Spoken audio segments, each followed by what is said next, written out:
satellites? A satellite represents a journey, information gathering, this journey around the Earth.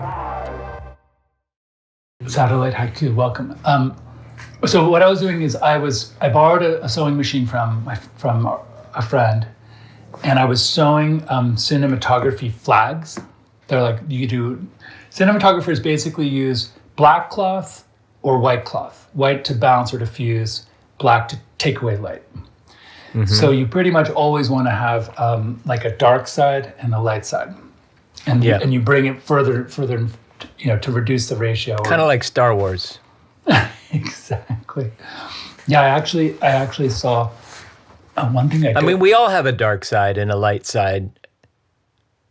I think of Carl Jung, right? Yeah. Anyway. Did you see the shadow side? Did you see that DJT posted a picture of himself for the May 4th?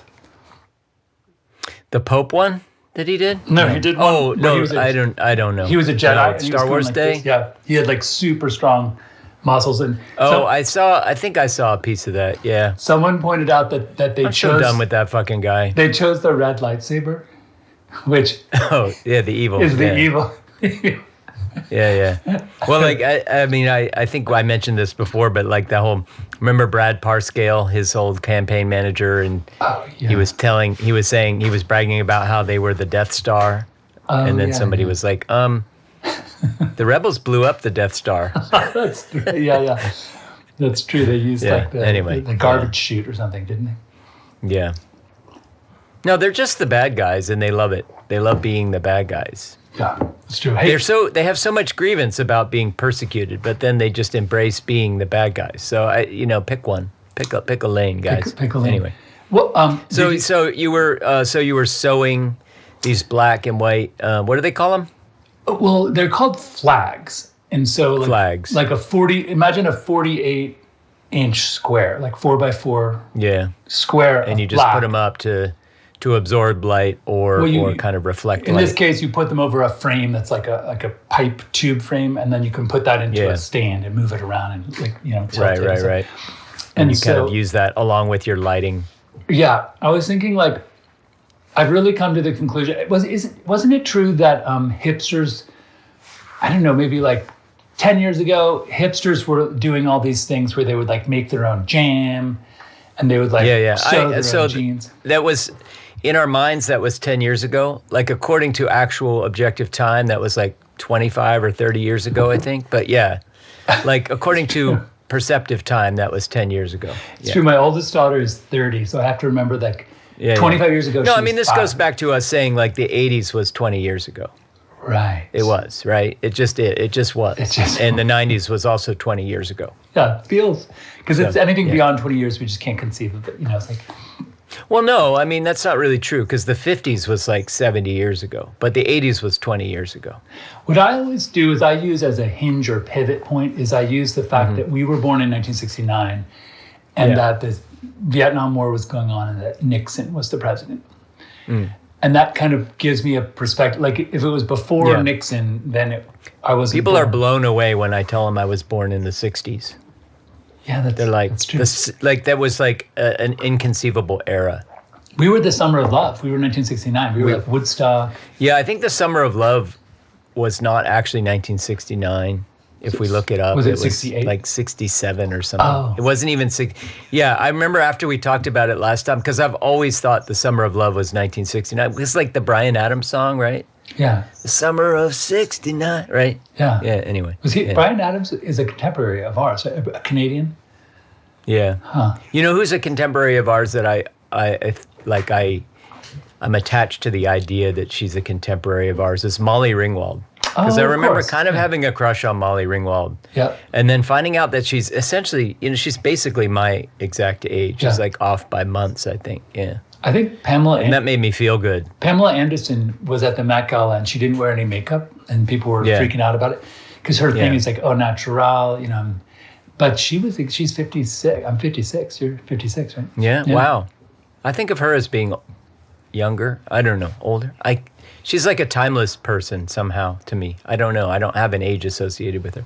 Do you ever have you ever meet somebody that you Like when I see somebody like I'm thinking specifically of parents of friends. When I see parents of my friends who I haven't seen in ages, like they're frozen in my mind at a particular age.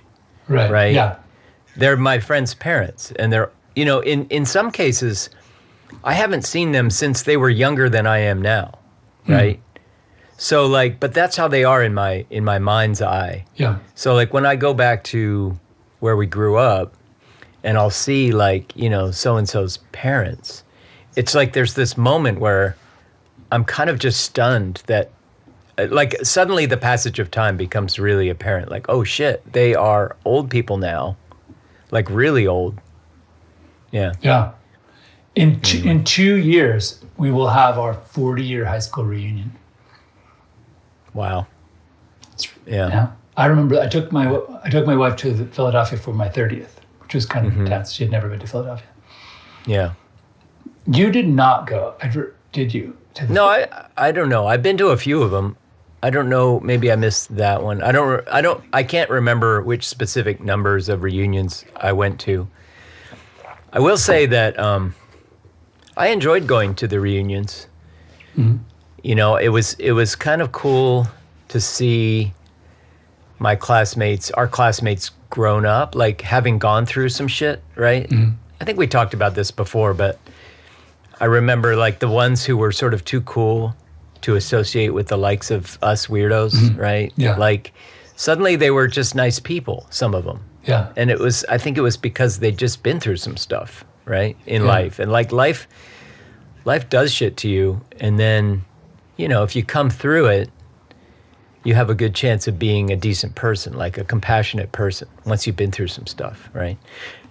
Yeah, no, it's true. I remember thinking one person in particular who always bullied me, like would just do kind of mean, like kick me in the balls and stuff, just mean things and then laugh. He seemed like the meanest bully. And then at one point, we're friends on Facebook. At one point I figured out that he had 2 daughters. And he had like really softened and become like this sort of sweet guy that everyone, appreciated. And I was like, it's interesting. I wonder if if that nice side of him has survived into the Trump era. Because I feel like we're in a new wave, a new phase where surprising people have made surprising turns to the dark side. I don't want to talk about Trump anymore, but Can I talk about one thing that I heard yesterday? Yeah. I was visiting an old therapist, and I hadn't heard this before. Mm-hmm. She said, "There's been, since the Roosevelt era, there's been maybe especially since Eisenhower, there's been a war between the oligarchy and the corporatists." I hadn't heard that quite characterized that way, and she goes, "And in this case with Trump, the corporatists lost." Like if you could think of like Reagan, Bush, like people who were like pro. Yeah. And then the oligarchs need mayhem to steal, they basically, if you look at Russia, like. To do land grabs, basically. To do land grabs and steal the means of production from the corporatists. Yeah. And from the stockholders, they need to have mayhem. And I just hadn't heard, what do you think about that? Like the idea that we, in the back, and we are, let's say the non-corporatist liberals who are not oligarchs have just been sort of watching it happen, and then now we're experiencing the oligarchs winning again. Yeah. No, I think I've heard it framed that way. I think I read something recently. I think it makes a lot of sense. Yeah, to make that. I think people don't sort of like people conflate those two things. I think naturally, the oligarchs and the corporatists, but there is a sort of an order, a lawfulness and order. Like the corporatists want laws to be tilted in their favor, but they ultimately need laws to exist. They need lawfulness to exist. Whereas I think I can see this argument that oligarchs kind of benefit from a certain kind of lawlessness, like Wild West kind of situation.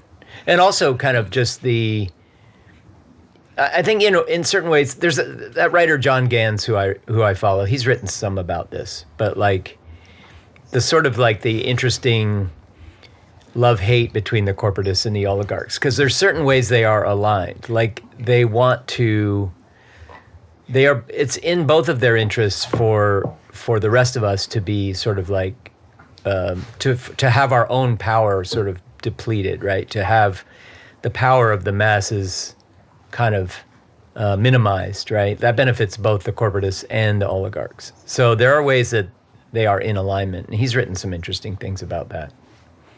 But then there are ways they are in conflict with each other as well. Yeah. So my dad was at UPenn, and he was working on a PhD in history when I was, 2 or something. And we went to Holland, and he was studying the Dutch East India Company's minutes, the minutes of their meetings.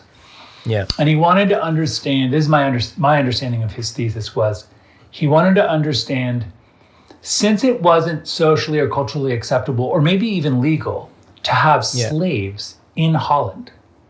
Mm-hmm.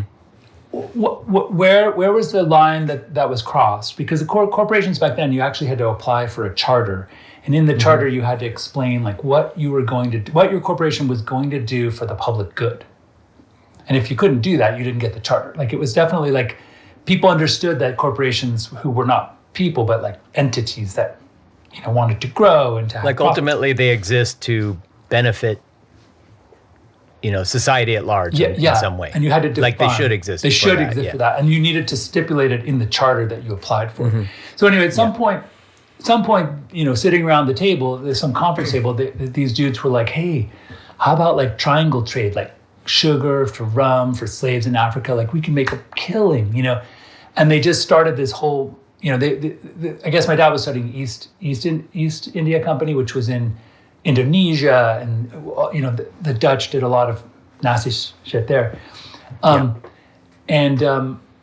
they even brought Malaysians to South Africa to help farmers, and they enslaved sort of political insurgents in Malaysia and brought them. So there's like a Malay population in South Africa. Mm-hmm. Anyway, so the whole point was, and he struggled because Napoleon had burned a lot of the minutes, had burned some of the records. So he had to teach himself Old Dutch, and he was reading the minutes in Old Dutch, trying to sort of find this moment where there was a switch, where people said, let's globally do what we don't do here to maximize profits. You know what I mean? And that, that was the Dutch East India Company. So it was their way of offshoring the immorality. Exactly. Or the amorality. Which, or whatever. You look at the Bhopal massacre, DuPont in India, you put your shit in a place where there are very few regulations because it's cheaper. And then when the regulations that weren't in place allow for disaster to strike, you're like, oh, well, it's... What's kind of fascinating, that it's sort of a little bit adjacent to what you're describing, is there's this interesting sort of... There's this interesting relationship with that stuff and with corporate behavior and the law, or political sort of malfeasance and the law, right? Mm-hmm. When you look at corporations and the way you're kind of talking about, they're trying to find sort of gaps in the law. And there was a good book I read a few years back called The Code of Capital. I think that's what it was called. And basically it was, the argument that this book makes is that money really ultimately, what money is ultimately is legal code. Right? Money is not currency in your wallet. The reason why currency in your wallet is worth anything is because laws exist, and there's a state that will enforce those laws, right? Mm-hmm. And so whether it's debt or even, whether you're talking about just cash, literal paper money in your wallet, or whether you're talking about a credit card or a bank account or a mortgage or any kind of debt, all of these things exist. All of these things are what they are because of the legal code that defines them, right? So, and then she talks in the book a lot about how, the legal code is written in such a way that, it allows people to find sort of the most sort of lenient laws around the world to put their money in the Caymans and Switzerland or whatever, to have their corporations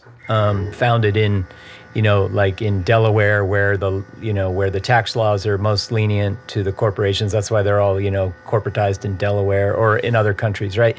So there's this way that companies try to get around the law or find the weakest laws here and there with labor law, right? That's why companies have chosen, Bangladesh stuff or whatever, right? But there's also an interesting way that like bad actors sort of do things legally in some, you know what I mean? Like they try to, it's interesting, I guess what I'm thinking of is when somebody like, let's say a Trump comes to power, or a Duterte in the Philippines, or a Hitler in Germany, these guys, they don't scrap their constitutions, right? They don't scrap the judicial, they take control of these things, and they sort of, they seem to have some interest in pretending that they're following, or they make new laws for themselves. You know what I mean? So they create a legal framework to justify what they're doing,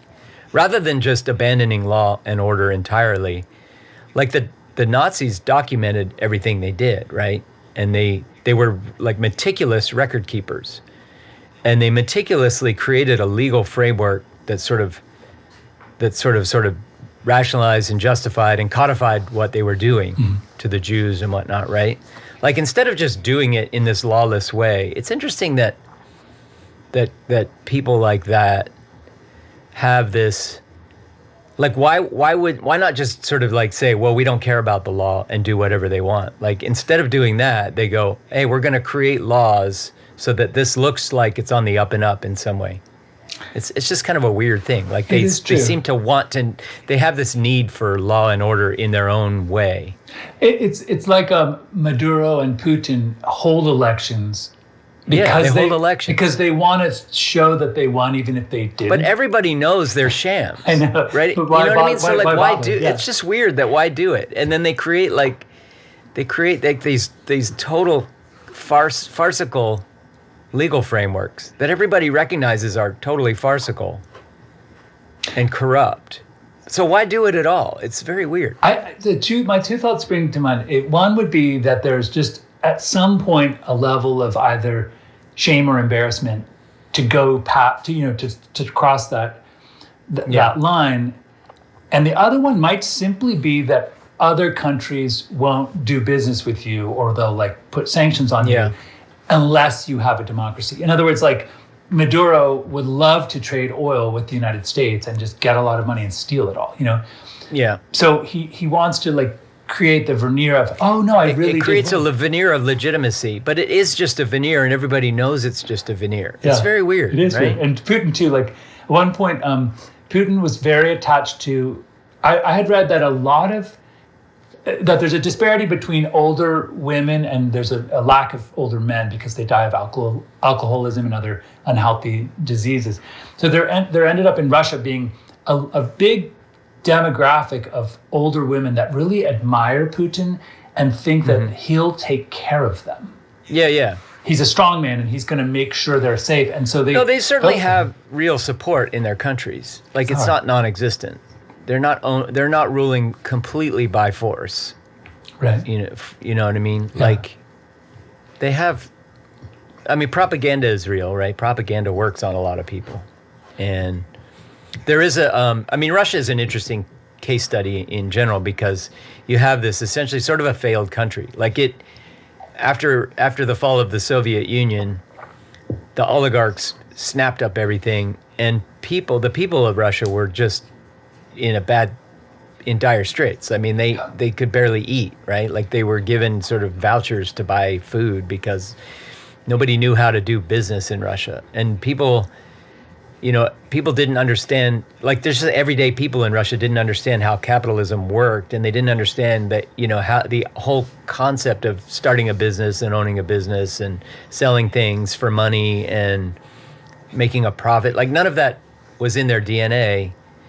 And so there was a period of time when people were just in serious dire straits, except for like a few savvy people, like a small percentage of people who were really savvy and snapped up everything, right? And so, yeah, there's a lot of people that felt like, oh shit, like our country was great during the Soviet era and then it failed. And we've been in this failed country that sucks for all of us. And so, when somebody like Putin comes forward and, promises to bring back the great Russia, I'm sure there's a lot of people that love that. Yeah. I've read too that the diaspora of Russian speakers into the Soviet, all of the satellite countries. There was a lot of Russians who moved there because, if they were part of the party and they had could get like a good job. That I've read that a Ukrainian was writing an article about those people have long felt that since the fall of the Soviet Union, they're second-class citizens in their own countries, like Lithuania, Romania. I mean, there were Ukraine. massacres in some of those countries where some of those people were either forcibly expelled from their homes or just murdered in the streets in different places. Yeah. And so for them, watching Putin attack Ukraine sort of to protect the Russian speakers in the Donbass, they were like, finally someone's coming to our aid. We've been suffering since the fall of the Soviet Union as being second-class citizens because we're Russian speakers first, It's an interesting sort of twist to the story, It is interesting, yeah. And I mean, I don't know, I was talking to my mom a while back we were just sort of disagreeing about what should happen in Ukraine. And, one of her sort of arguments was just how many men Ukraine has lost and sort of like, unless we're willing to fight a ground war there ourselves to help defend Ukraine and send our own troops, like, what's the end game for Ukraine? Like, they'll run out of men at some point, which is kind of true, right? On the other hand, I mean, Russia's lost, I think, 900,000 troops for some insane number. That's the figure I heard. I don't know. I'd have to verify it. But I saw that figure posted, 900,000. That's like, I mean, we lost, to put that in perspective, we had 50,000 men die in Vietnam, something like that, 55,000. Wow. So 900,000 is just a shocking number. And so the idea that somehow Russia's winning this war is also crazy. Like, obviously that's not true. I mean, Russia maybe has more men to just send as cannon fodder, but at some point, that's not sustainable. Not at all. No. I've also read recently about how this war is changing the future wars because it's, for instance, all the use of these very, very cheap drones. Yeah. And then methods. The Russians have a method where they use a fiber optic cable, so they don't need to. The jamming doesn't work, and it's really deadly. But like these sort of innovations, these sort of dark innovations that have occurred during the war are not going away. Like that, and that bad actors or terrorist organizations are watching and like, wow, a drone is a dangerous thing. You can kill people with a drone, and it's super cheap. So that's an interesting thing too. Like just to watch, like, yes, NATO, and I think NATO's looking at the war going, holy shit, we invested in the wrong stuff. Like we thought it was going to be tanks. I know we have these big weapon systems and stuff. Yeah. I mean, it's interesting because I feel like that's been the sort of the talk about the future of war for a long time, but we're actually seeing it now. Yeah. Yeah, that's true. I guess it's hard not to think of Skynet, right? Yeah, that's true. and the Terminators. I was driving. This is not too long ago. I was out driving. So you don't have Waymos and self-driving cars in Tucson yet, do you? No, I think they're in Phoenix, but I think we don't have. There's so many here, right? Like I'll be on, especially my neighborhood. They practice here, right? The new upstart companies are practice in my neighborhood. For some reason, there's my neighborhood, and there's like one or two other neighborhoods in San Francisco that have been like designated. There's particular. They're quietish. There's not a lot of traffic. They have enough sort of like interesting conditions to learn, I guess, for these vehicles to learn. But sometimes I'll be on a block driving, and there'll be 6 cars on the block, and I will be the only car in a 2-block, on a 2-block stretch that has a person driving it, right? It's just crazy, right? Yeah. And I just sometimes think, like, I sometimes have this dark thought, like these cars could they could team up. Like they could cause mayhem if they just decided together to cooperate to cause mayhem. They could. Yeah. I saw there was a situation where I was trying to pull out into traffic with my kids, driving them to school, and there's a particular pull out into this busy road that's always a little bit of a challenge because of the particular configuration of this intersection. And there was one of these self-driving cars in front of me, which has happened a few times, and it sucks because they're just not quite aggressive enough. I know. So it sits there and it sits there and it sits there, and nobody can get at this place. Nobody can get past it, and it won't go. Well, what happened was, and I think this was accidental and coincidental, but another Waymo, on the busy street, like malfunctioned briefly and stopped all the traffic on the busy street, and the one in front of me was able to pull out. What? So they and then I helped pulled each out other. behind it, and I was long. I continued on my drive, so I sort of tried to see what the situation was in my rearview mirror with this Waymo that was stopping traffic. But it occurred to me, like, they could do that on purpose, potentially, right? Like, for sure. Like you could imagine a Waymo, like, hey, I'm having trouble pulling out into this street. Hey, other Waymo, help me out. No, and then the other Waymo comes and just like blocks traffic. It's actually kind of a practical way to increase the efficiency in some ways. Yeah, so that made me just imagine when sometimes I'm on a block window, a whole bunch of them, I think, like, it's a little scary. Like, what if all these cars like turned against me all of a sudden? This came from last week. I forgot to mention it, but I wish I knew his name. But there's an Italian artist, who was in Italy, and he wanted to he likes to mess with Google Maps. Mm-hmm. So he builds like traffic jams he has like a whole bunch of cell phones, and he lines them up in the streets, so that and then he'll like take pictures of the shapes of the red and the blue, so he basically uses cell phones, people who are being tracked by Google, and he uses the fact that they're being tracked to manipulate Google's algorithm, and it's very funny. Yeah. It's very, very funny and cute. Yeah, we'll have to put that in the show notes. You have to find it. That sounds interesting. Yeah. One thing we talked about last week that I wanted to just kind of return to really briefly. So we were talking about the shoe bomber and how because of that one guy, we have to take off our shoes, right? And then you mentioned the underwear bomber. Oh, yeah. And completely independently of that, you mentioned those like naked scanners in the airports.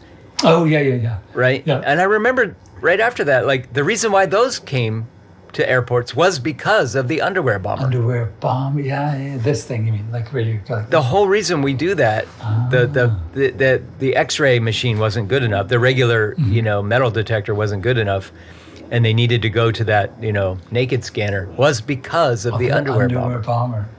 So it again was one guy. I know one guy caused an entire industry to spring up of these crazy naked scanners.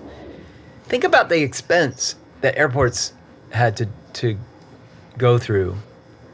They had to adopt those things. Yeah, somebody had to build them. And develop them. Like build that's them. Probably billions of dollars invested because that one guy tried to do something in his underwear. Crazy.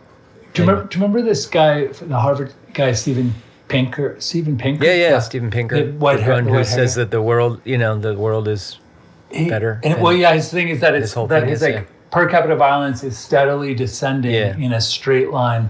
Disease, violence, all those things, But then he points out that the one thing that sort of breaks from his theorem is that the number of people that a dedicated small group or single person can kill or injure in a short amount of time has skyrocketed. Like in other words, like in medieval times, like one guy with a sword, like how many people could you kill before you were killed yourself?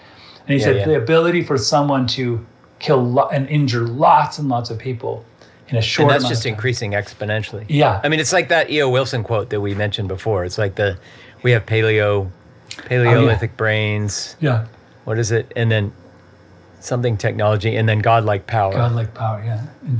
Paleolithic brains. Industrial technology, maybe? Yeah. I don't remember what the middle one was. We'll have to read that again. It's really worth reading. It's good. Yeah. But my thought was... But it's the godlike power. Like, that's just increasing exponentially, because when you think of AI and what that does for one person's... What one bad actor will be able to do with AI in, say, 5 years or whatever. Like, there's this sort of the gray goo type scenarios that sometimes people like Sam Harris will talk about. But, much nearer at hand are scenarios where somebody could, say, cripple the whole electrical grid by causing, by getting an AI to believe something, essentially. Right. To do a job.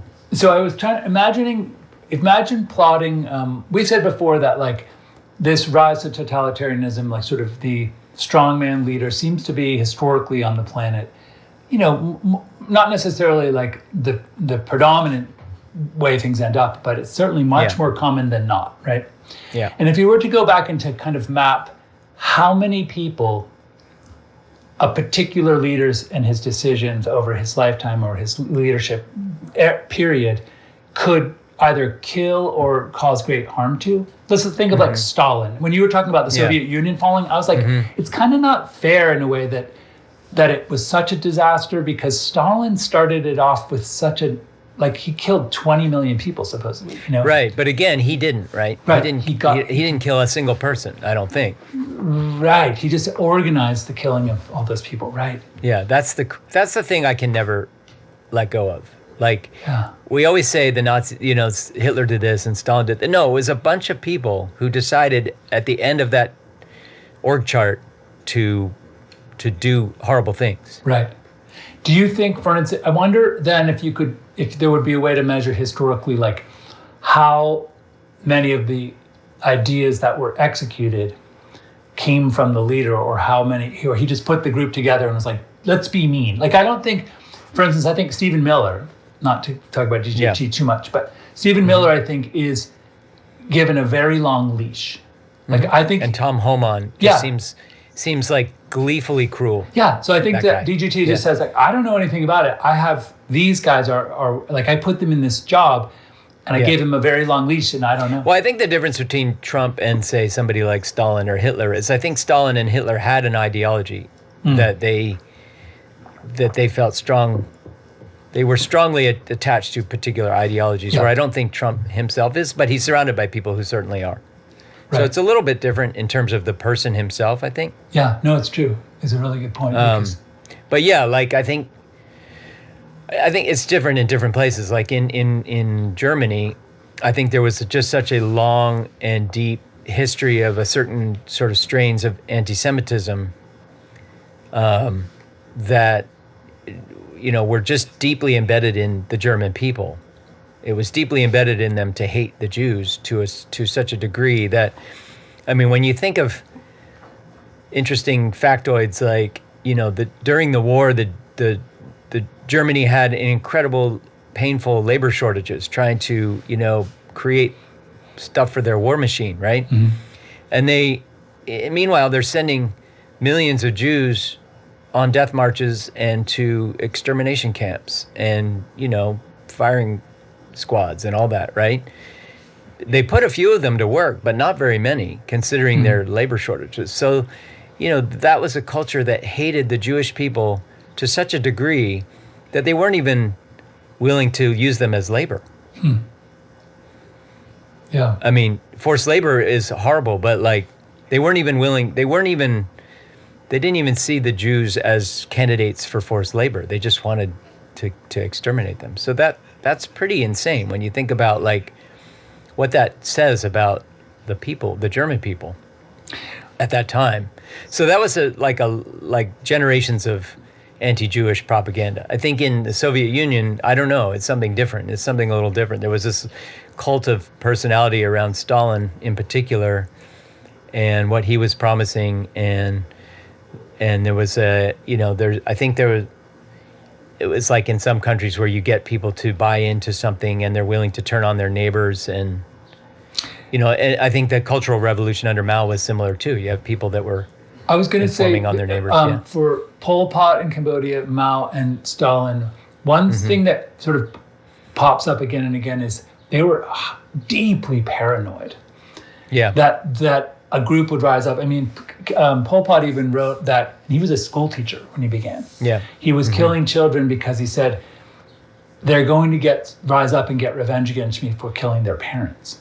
And I know Mao, he had that where he had all the princelings turn on their parents. Yeah. So the people who had helped him win the revolution, he was afraid of them, that they would overthrow him. So deeply paranoid that he just couldn't have those people around. Even his wife. I mean, there was the Gang of Four, who he sent off to break rocks for 10 years. And But it's interesting that paranoia, because that, I don't think the org chart thing where like paranoia starts, the fish stinks from the head down. Like the guy is like, I'm scared, I don't like it. So he finds people to help him achieve his paranoid aims. I think people have a hunger for, we've talked about this before, but people, I think just psychologically, we all have a hunger for some level of meaning and purpose, to have some mission that feels bigger than us, right? Yeah. And so, I don't know, I've read more testimonials and more sort of firsthand material from people in Stalin's Russia and people in Maoist China than I have from Cambodia and Pol Pot. But like one of the things that strikes me from people who were in labor camps, who survived labor camps, who were sent to, they came out of those places still loving Stalin and Mao. Right. In a lot of cases, right? Like there was something they so deeply believed about this sort of whatever the nationalistic kind of fuel they were given from their leaders, Stalin and Mao, like resonated so deeply that even when they were sent to labor camps or when their neighbors were disappeared or whatever, even family members disappeared or executed, in some cases they were the ones who turned in their family members, right? And their neighbors. And and then had themselves, informed on and sent to labor camps. And they still came out of it going, yeah, but, Mao can do no wrong. Like, he's going to fix everything. Yeah, I did something wrong. Like, I deserved it, whatever. Like, they tell themselves this story where even after all of that, they somehow still believe in the cause. It's kind of crazy. And it's terrifying because I can't imagine, like, it's terrifying to imagine your neighbors in such a cult that they do that to you. What's the psychological term for where you flip and you start to admire your jailers? What's that called again? Oh, shit, I forget. I'm suddenly forgetting it. Yeah. I was like, I got Streisand syndrome in my head, but it's Stockholm syndrome. Stockholm. I kept thinking Munchausen. Streisand syndrome is a different thing. I was thinking Munchausen syndrome, and then I was thinking the Stockholm syndrome. Do you know what Streisand syndrome is? I'll tell you in a minute, but go ahead. Stockholm syndrome. I want to hear about Streisand syndrome first. Streisand syndrome is when it's named after something that happened to Barbara Streisand. It's when basically when something bad happens to you, when somebody sort of wrongs you, right? When you think you've been done some sort of injustice, and then you make a big deal out of it, and basically nobody would have known about it. It ultimately ends up reflecting badly on you, but nobody would have known about it if you didn't make such a big deal out of it. It's basically like a blowback. So wait, so if someone came up in your office and whispered, "You're such a shithead," and you stood up and shouted, "He just called me a shithead," is that what you mean? Like, right. Then it's like everyone's like, "Ooh, like maybe you are a shithead." Yeah, like maybe you're a shithead. maybe Milo's a shithead. Like, you know what I mean? It creates a sort of a whole dark, stinky cloud around you that wouldn't have existed. And wait, did Barbara Streisand? If you hadn't have sort of drawn so much attention to it. Did Barbara Streisand do that to herself? Is that I think there was a thing that happened. And it blew up on social media. I don't remember I'll have to find it and put it in the show notes. Like why was it named the Streisand Effect? Huh. Yeah, that'll be interesting. Anyway, I would like to look that up too. Yeah. So let's see. What were we? Any thoughts on?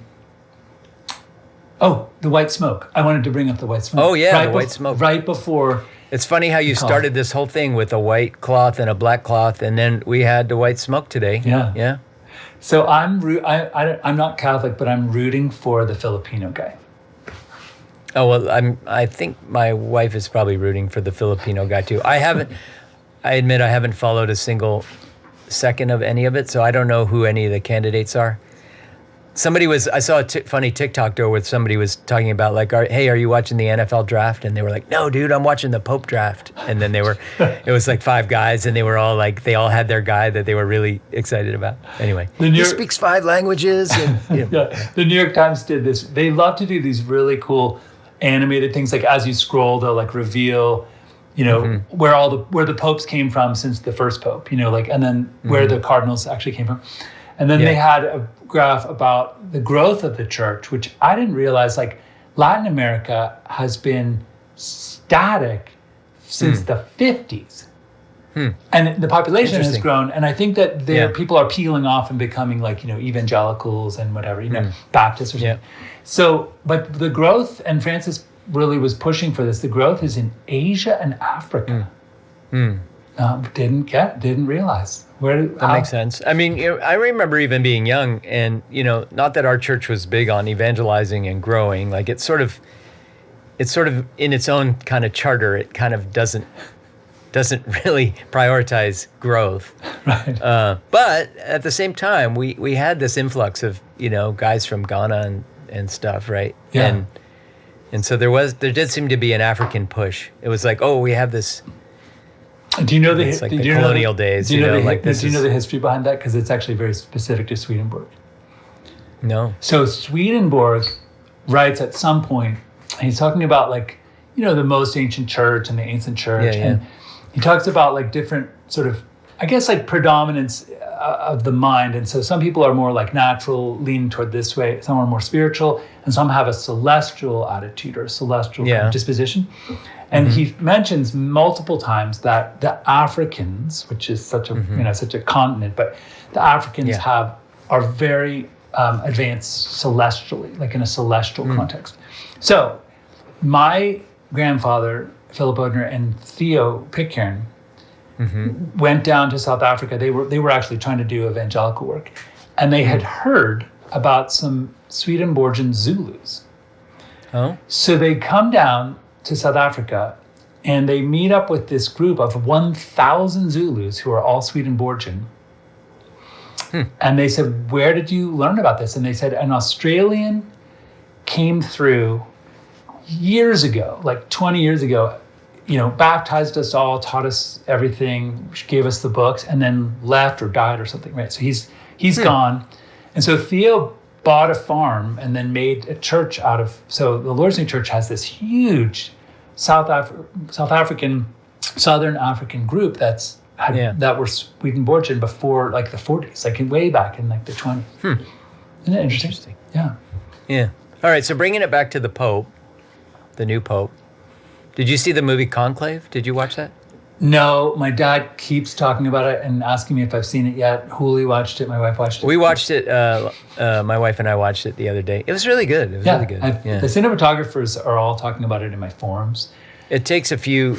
It took us a few tries to finish watching it, just because my wife always falls asleep. Can I ask if Ralph Fiennes, is he trying to be the Pope, or is he in charge of the conclave? He's in charge of the conclave. You smiled in this way that you don't, I mean, is there a... Well, I don't want to spoil anything. Yeah, he's in charge of the conclave. I feel like, I think it would have been a better, mini-series. My wife makes fun of me for saying mini-series because they're called limited series now, which... Oh, I didn't know that. I'm going to just say mini-series because that's a better term. For one thing, it's a nice, concise term, mini-series. Yeah. And also, every single series is a limited series. It might be limited to 6 years, but it's still a limited series. So that's just such a dumb term. So I'm just going to put that out there. Because I think the main part of the story... and it's not a true story, right? It's not based on it. It's not a true story, but the main part of the arc of the sort of the person... Oh man, it's hard not to spoil it. Potential spoilers ahead. But the arc of the story around the person who ultimately becomes Pope in the film is not developed. It feels a little bit quick and because it's a film and undeveloped. I can imagine in the book, or if they were able to do a full limited series, 7 or 8 episodes, that would have been what they spent more time on. But having said that, it's a great movie. The political sort of maneuverings of these guys and the drama. It's good. It's definitely really worth watching. I'll definitely check it out. Totally recommend it. Yeah. You brought up the term miniseries versus limited series. I feel like the first miniseries, the 3 that I can remember, Stephen Gyllenhaal from Bernathen made Family of Spies. Do you remember that? It was about you know how there was this fear that the Soviet Union had implanted children that were like coded. So if, like you called them kind of Manchurian candidate kind of thing. Yeah, or you could call them and like activate them and say like, red horse, and then they would go and blow up a nuclear power plant.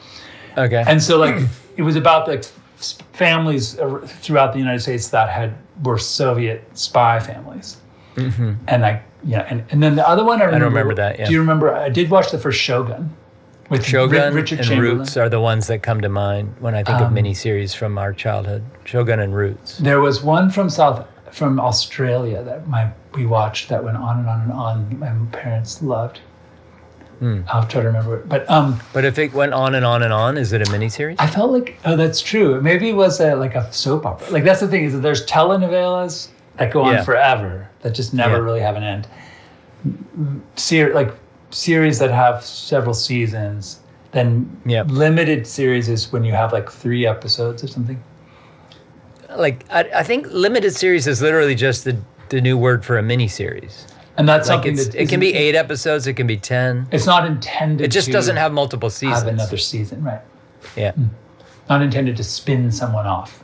I love them, by the way. It's like my favorite thing is the limited series, the mini series. What's the most recent one you watched? I think the most recent one I watched was probably Shogun, the new one, which is phenomenal. Yeah, phenomenal. But there's so many really, really good ones. Yeah. I don't know. Maybe we could just share some at some point. But yeah, totally. There's one on Netflix. There's a couple crime ones on Netflix that are really good. One called Unbelievable, which I think is amazing. Huh. There's a crime one on HBO Max called In the Night, I think. No. Shit, I can't remember. Did you watch Adolescence? I haven't watched that yet. It feels like. Did you watch it? Yeah. Okay. It's very short, and people. I know. It's just like the subject matter. Like my wife just is resisting it because it feels like it will be triggering, or just sort of scary in a way that she doesn't want to kind of experience. No, because we have adolescent kids. Yeah, adolescent kids. Yeah, and it is based on a true story. And so, for instance, people were really angry that it ended after three episodes, I think. And it's only that short. Yeah, it's very short. And the British, I feel like the British often will, maybe because the BBC. I mean, is it true to say that the BBC, because it's funded by the federal government, like it doesn't have to adhere to as many commercial standards as other, like commercial television? Because I feel like they had this really amazing reboot of Sherlock Holmes. Remember with yeah. And they would Cumberbatch or whatever. Cumberbatch, and they would do 3 per year. Yeah. And people were like, "What the?" The guy who plays what's the name of his nemesis? But the guy who plays his nemesis in that Moriarty or something. Yeah, Moriarty. The guy who plays Moriarty, I love that actor. He's so great. He's the Egyptian. In Fleabag, he plays the priest in Fleabag. Okay. If it's who I'm thinking of, which is also a phenomenal series. But he's just so good. I love that. And he plays Ripley, like the talented Mr. Ripley. He plays in a Netflix series. That's what I can't watch though, for some reason. Like, it disturbs me so much. The talent that character disturbs me just on a level. It just makes he makes my skin crawl in a way that I just can't watch it. Like the Matt Damon, Jude Law one, the movie they did, The Talented Mr. Ripley. I haven't seen it. Just the Ripley character makes my skin crawl to a degree that just makes me. I can't watch it. It's so good, but it makes my skin crawl. It's a testament to how good that character is. So I went down this rabbit hole recently, speaking of series, and I stopped watching The Handmaid's Tale after the first season. Yeah, I think we watched 4 seasons and got 2 episodes into the 5th season and we just abandoned it. It was like, this is so dumb all of a sudden. Right. We can't watch it. I didn't know that. But so it's weird when I come back to it because in one of my cinematography forums, they're using Canon FD lenses, which are these old, and they have special coatings, and they're usually they'll flare out and they look very brown and kind of nostalgic. And so I just turned it on just to see. They're called the K35s, and they're very expensive. But you can buy from Japan. I ordered 2 from Japan. Hopefully they won't get tariffed. But and they're the same glass. Like If you order them directly, they won't get tariffed. Oh, really? Yeah. Like I ordered them on eBay though. You can order things directly from like the suppliers and they won't get tariffed. Really? Yeah. There's all these TikTokers from China who are like, like, hey, if you want to buy this, you can buy it directly from the supplier, and it gets around the tariff somehow. So what's an example? Like me buying the lens on eBay from a photo shop in Kyoto, that's considered just like a personal sort of.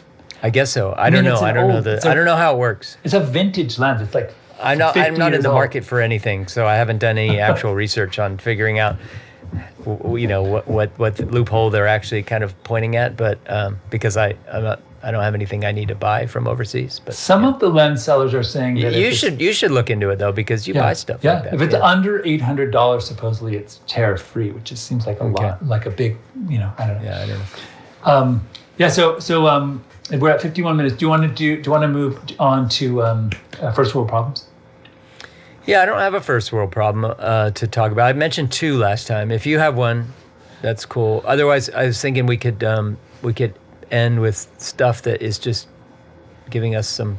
Oh yeah, the happiness. Happiness. We know we were talking about happiness. And maybe if we can think of things that other people could potentially enjoy, because the obvious things are, being a dad and stuff like that. Yeah, but for sure. I don't know if there's anything. And that's, I don't know if there's. I mean, we can mention those things too. You're a granddad. That must be wonderful. When I get in Abu. In Abu. I'm getting. My daughter will send these photos, and Metzi is becoming more and more, aware instead of just sleeping, and they're looking like I call it the Ridgewood Buddha, or the Buddhita, because it's like. Yeah. Those giant cheeks that happen, and then like a bald head, and it's like it really is so it's very cute and funny. But I was very happy because I love to make vegetable soup, and I haven't used my La Machine food processor for 15 years. I just never, because it's so hard to clean, and it's like right. So I thought, I don't want to stand there cutting up tons and tons of fennel. What are the main things in your vegetable soup? So today, this is sort of how is it just like a bunch of vegetables? Well, I usually. Or do you use is it like a bean base or something like that's sort of hearty? Right. I usually lean toward. I find some root vegetable that will sort of sustain the kind of creaminess, In this case, I go to Trader Joe's and I buy 2 fennels in a box. Hate the box, but I take the whole fennel and I run it through the food processor, a small yellow, like a medium-sized yellow potato, obviously a whole onion, garlic, ginger, a carrot, and then I kind of cook it all down, and then I blend it, and I use some kind of stock, And I added in this case, I had like a bunch of, someone had given us. You finish it with a fat, like butter or olive oil, anything like that? I used the oil to cook all of the onions and the garlic and to get it going. Yeah. And actually, I like this time. I usually add like a good, like pretty substantial drizzle of a fat at the end. At the end? Well. At the end before you blend it, or? I mean, the end while I'm blending it. Okay, I see. Yeah. Interesting. That's a good And it'll either be, if I'm not doing vegan, I'll add butter, but otherwise I'll add olive oil or sometimes coconut oil. Just some kind of fat at the end. Just gives it a mouthfeel that I really love. This one, what was surprising and absolutely delicious was one of our Tunisian friends had given us a bag of smoked paprika that was from Tunis. Ooh, yeah. And it was kind of at the end of the bag, and I was like, there's not really enough to measure it. So I just sort of dumped the whole bag in. Yeah. And then that with the fennel, it was like this earthy, really unexpected flavor that just blew my mind. I was like, what? I'm not generally a huge fan of the taste of fennel. I used to hate it, but I love it now. In a soup, I got to try it. Yeah. You got to try it, maybe even just a piece. Because it's not, I hate fennel toothpaste. I hate licorice. Yeah. I'm a little sick of that flavor. But it's so subtle and it's almost sweet compared to what you get out of a toothpaste. All right. So that made me really happy. The second thing I will say is that boring is doing sewing. I'm sewing this flag. These flags that you did, yeah. And there's something, especially I'm doing 48-inch long runs with like a strip of like ribbon to, there's something so fun about getting it all lined up.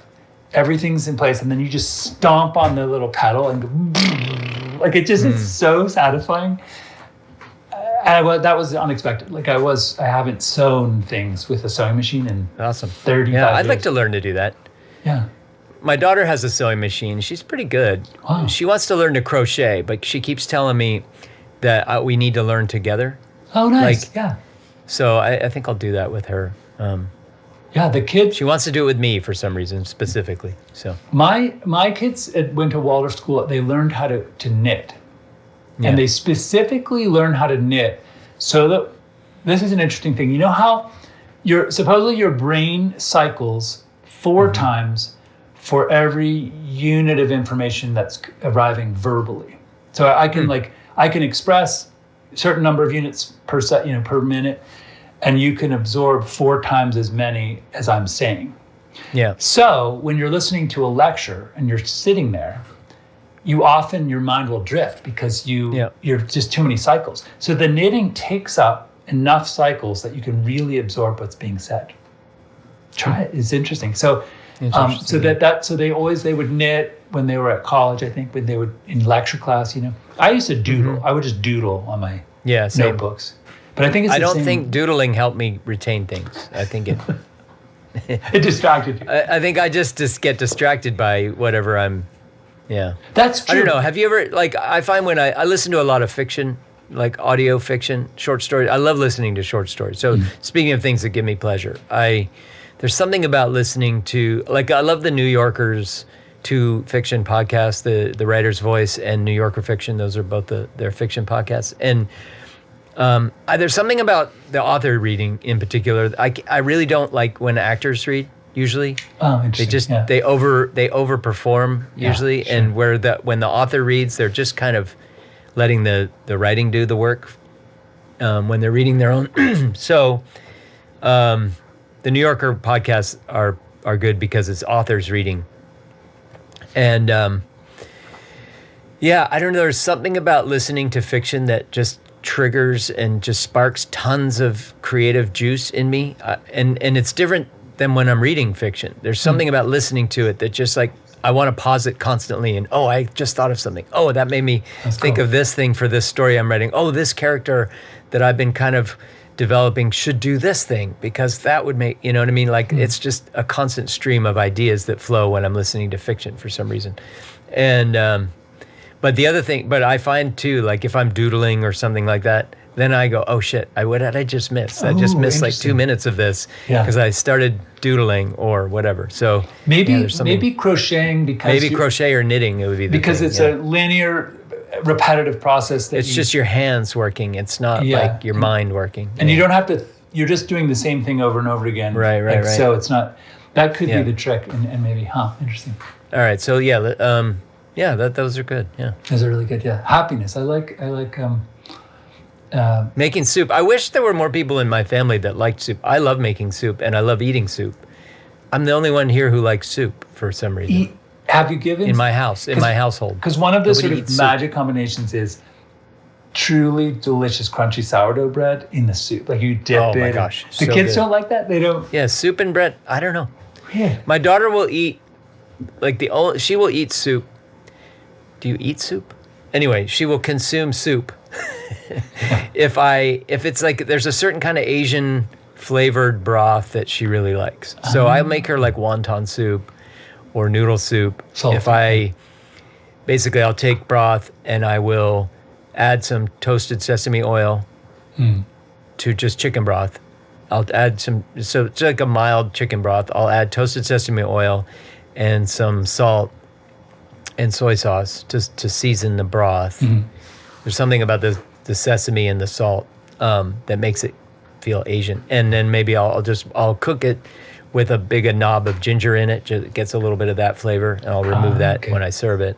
Nice. And some green onions, and then I'll put some noodles in it and some chicken or something like that. She likes that. That's about it. Just an Asian flavored broth, and it's one of her Filipino aunties makes incredible. She's a great cook. Anyway, so my daughter was like, I only like Tita Wilma's soup. And then one time I made her some soup that she really liked. She goes, okay, this is a lot like Tita Wilma's. It's good. It's good. You made that's the benchmark, and I did just good enough one time, and now I know. But that's it. Yeah, that's the only soup. Tita Wilma. My wife doesn't eat soup. My son doesn't eat soup. I'm sorry. Only me. Well, when we visit again each other, then I'll make you soup, or you can make me soup. All right, brother. All right. Satellite Haiku, great to talk to you. Always appreciate it. Enjoy the rest of your week. Enjoy the rest of your week. Talk soon. Talk to you soon. All right. Satellites? A satellite represents a journey, information gathering, this journey around the Earth.